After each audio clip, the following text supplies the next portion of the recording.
अस्सलाम वालेकुम फ्रेंड्स, कैसे हैं आप सब लोग। Welcome to my channel. उम्मीद करती हूँ आप सब ठीक होंगे। तो फ्रेंड्स, आज हम बनाने जा रहे हैं मज़ेदार सा चना पुलाव।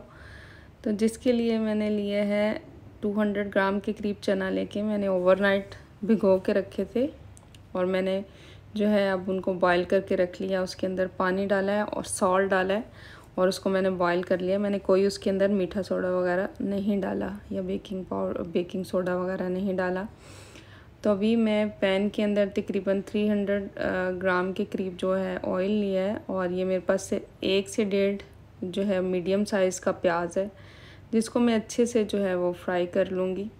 और फ्राई जो है वो आपको अपने टेस्ट के मुताबिक करना है कि आप ज़्यादा ब्राउन पसंद करते हैं या आप लाइट चावल पसंद करते हैं। तो मैं इसको जो है वो मीडियम सा ब्राउन करूँगी और साथ साथ अपने जो है वो खड़े मसाले डालूँगी। तो मेरे प्याज आलमोस्ट इस स्टेज में जो मैं अपने खड़े मसाले डालूँगी, जिसमें मेरे पास है दालचीनी, छोटी इलायची और मेरे पास है काली मिर्च 6 से 7 और लौंग और बड़ी इलायची और 2 मेरे पास हैं तेज़पात। और ये मैं इस तरह के कलर पे डालूँगी। मैं ज़्यादा जब ओवर कुक हो जाएंगे मैं फिर नहीं डालूँगी। इस स्टेज पे डालने का ये फ़ायदा है कि आपके जो है सारे ड्राई स्पाइसेस का अच्छा सा एक जो है वो फ्लेवर वो निकल के आ जाता है ऑयल के अंदर, वो अच्छे से कड़कड़ा आ जाते हैं। लेकिन इसके अंदर मैंने अभी तक ज़ीरा नहीं डालना और आपको भी ज़ीरा इस स्टेज पे नहीं डालना। तो जैसे ही इनकी खुशबू आना शुरू हो जाएगी और मुझे लगेगा कि सारे स्पाइसेस जो हैं वो अच्छी तरह से ब्राउन हो चुके हैं, तो फिर मैं इसके अंदर डालूँगी ज़ीरा, क्योंकि ज़ीरा जैसे ही हम डालते हैं वो बहुत जल्दी जो है वो ब्राउन हो जाता है, तो उससे ये आपके चावलों का टेस्ट चेंज हो जाता है। तो ज़ीरा आपको बिल्कुल उसी टाइम ही डालना है जब आप डालें और फ़ौरन से उसके अंदर थोड़ी देर के बाद पानी डाल दें। तो अभी मैं थोड़ा सा और इसको ब्राउन करूँगी और फिर इसके अंदर डालूँगी ज़ीरा।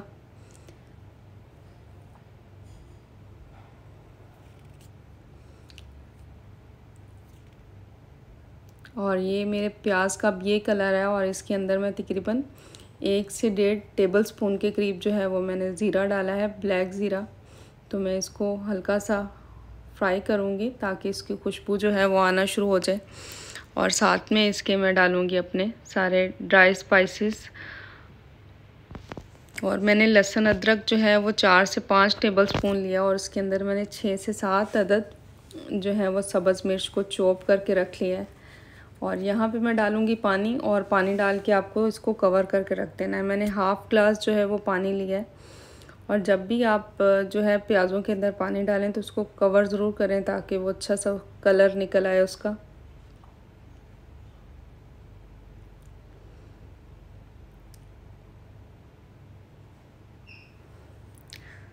और ये देखें, प्याज़ों का टेम्परेचर जो है वो कम हो चुका है। अब हम इसकी हल्की सी भुनाई करेंगे और साथ में अपना लहसुन अदरक का पेस्ट जो है वो हमने चॉप किया हुआ था वो डाल देंगे। तो इसके अंदर 7 से 8 जो हैं वो मैंने सब्ज़ मिर्च डाली हैं और तेज़ वाली सब्ज़ मिर्च है। हम इसको लहसुन अदरक डाल के इसकी भुनाई करेंगे।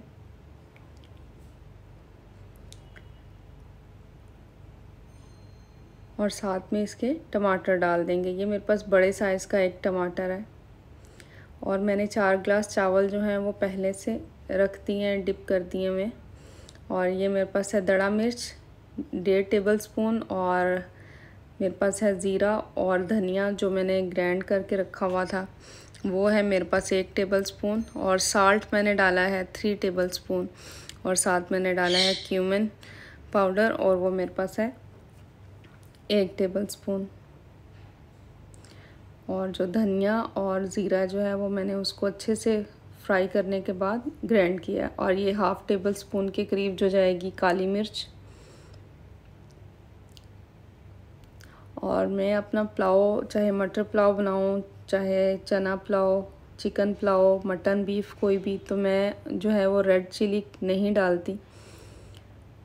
मैं यूज़ करती हूँ सब्ज़ और साथ में ब्लैक पेपर या दड़ा मिर्च। तो इससे टेस्ट बहुत डिफरेंट आता है आपके खाने का, जस्ट लाइक देग जैसा खाना बनता है आपका। तो अभी मेरे पास जो थे चने मैंने बॉईल करके ऑलरेडी रखे हुए थे वो मैंने इसके अंदर डाल दिया और उसको अच्छे से मैं फ्राई करूँगी। और ये मेरे पास 4 अदर जो हैं वो सब्ज़ मिर्चें हैं। इससे इसकी खुशबू बहुत अच्छी आती है। ये पाकिस्तानी मिर्च है, इसका इतना कड़वाहट नहीं है लेकिन इसकी खुशबू बहुत अच्छी आती है पुलाव में। तो ये मैं डाल के अच्छे से फ्राई करूँगी। और अब मैं डालूँगी इसके अंदर पानी। और मेरे पास 4 गिलास चावल है तो मैं उसका डबल पानी नहीं डालूँगी, मैं 2 गिलास कम डालूँगी। 4 गिलास चावल है मेरे पास तो मैं 6 गिलास पानी डालूँगी, क्योंकि ये मेरे पास बासमती राइस है और इनको मैंने ऑलरेडी 30 मिनट से जो है वो सोक करके रखा हुआ है। तो मेरे चावलों का ये हिसाब है कि मैं 2 गिलास कम डालती हूँ अपने चावलों में पानी। तो आप अपने चावलों के हिसाब से यूज़ कर सकते हैं कि आपके पास कौन सा चावल है।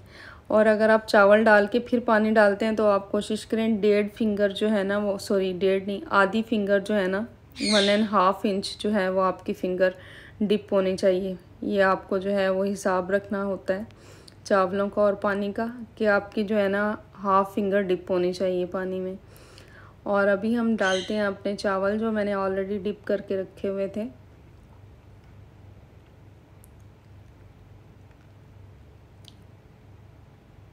और चावल आपको अच्छे से डालने हैं ताकि कोई भी दाना जो है वो ज़ाया ना हो। ये भी बेबरकती होती है कि आप खाने को ज़ाया करें।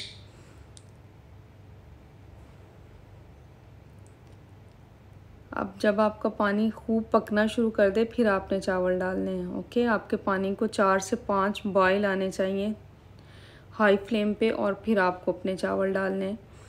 और यहाँ पे आपका जो है वो 1.5 फिंगर डिप होनी चाहिए पानी में। अगर आपको गिलास से पानी का हिसाब नहीं है तो अगर आप चावल बनाएं तो आपको ये भी एक आइडिया रख सकते हैं कि 1.5 फिंगर आपकी डिप होनी चाहिए। और इस टाइम ये मेरे पास एक लेमन है और मैं इसको अच्छे से स्क्वीज़ कर दूँगी। इससे ये आपका जो है वो खाने का फ्लेवर जो है वो इन्हेंस होता है। और सेकंड ये कि आपके जो चावल जो हैं वो बहुत निखर जाते हैं। मैं विनेगर भी डालती हूँ, सफ़ेद सिरका। तो आज जो है वो मैं लेमन यूज़ कर रही हूँ। मैं मोस्टली जो है वो मटन पुलाव या चिकन पुलाव में सिरका भी यूज़ करती हूँ। उससे आपके चावल बहुत खिले खिले बनते हैं। तो आप एक से ज़्यादा भी यूज़ कर सकते हैं, लेकिन मैं एक डाल रही हूँ। और यहाँ पे मैं इसको कवर करके रख दूँगी और 5 से 6 मिनट मैं इसको हाई फ्लेम पे कुक करूँगी। जैसे मुझे लगेगा कि चावलों का पानी कम हो रहा है तो मैं फिर इसको दम पे लगाऊंगी। तो मैं फ़र्स्ट इसको तेज़ आंच पे रखूँगी 4 से 5 मिनट, और बाद में आंच जैसे ही मुझे लगा कि पानी कम हो रहा है तो मैंने आंच बिल्कुल आहिस्ता कर दी। और अब देखिए मेरे जो चावल वो कितने निखरे हुए लग रहे हैं, लेकिन अभी थोड़ा सा नीचे मुझे पानी लग रहा है। और अब मैं बिल्कुल जो है वो आंच बिल्कुल आहिस्ता करूँगी और अपने चावलों को एक ड्राई रुमाल के साथ कवर करके दम दे दूँगी। अगर इनकेस आपके चावलों के अंदर पानी कम रह जाए, कच्चे लगें, तो आप गीला रुमाल करके दे सकते हैं। और अगर पानी ज़्यादा रह जाए तो आप ड्राई रुमाल दे सकते हैं। अभी जो है आंच बिल्कुल कम है, ब्राई नाम है फ्लेम, और मैं इसको ड्राई रुमाल से कवर कर रही हूँ तकरीबन 5 से 6 मिनट। उसके अंदर ये अच्छे सा कुक हो जाएगा। और अब मैं डालूँगी अपना फूड कलर।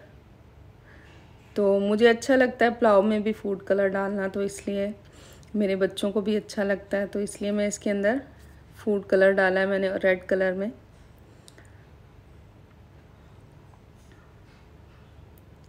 और अब देखिए मेरे जो है चावल गल चुके हैं और दम भी मेरा कंप्लीट हो चुका है। और अभी ऑलमोस्ट हो चुके हैं 6 मिनट। और देखिए माशाल्लाह माशाल्लाह बहुत ही अच्छे खुशबू आ रही है और बहुत ही अच्छा सा कलर लग रहा है मुझे चावलों का। तो आप भी इस तरह से चावल बनाइएगा तो याद करेंगे मुझे। बिल्कुल देगी स्टाइल का आपका चना पुलाव बनेगा, और जो भी एक दफ़ा खाएगा तो हैरान रह जाएगा चावलों को खा के। तो ये खाने के बाद मेरा ख्याल आप देग के चावल कभी भी डिमांड नहीं करेंगे, क्योंकि आप खुद देगी चावल बना सकते हैं। तो ये थी मेरी आज चना पुलाव की रेसिपी। तो अगर अभी तक आप लोगों ने मेरे चैनल को सब्सक्राइब नहीं किया तो प्लीज़ सब्सक्राइब कीजिएगा और मुझे सपोर्ट कीजिएगा। और इंशाल्लाह मिलते हैं एक नई वीडियो के साथ। और अगर वीडियो अच्छी लगे तो कमेंट्स में ज़रूर बताइएगा। अल्लाह हाफिज़।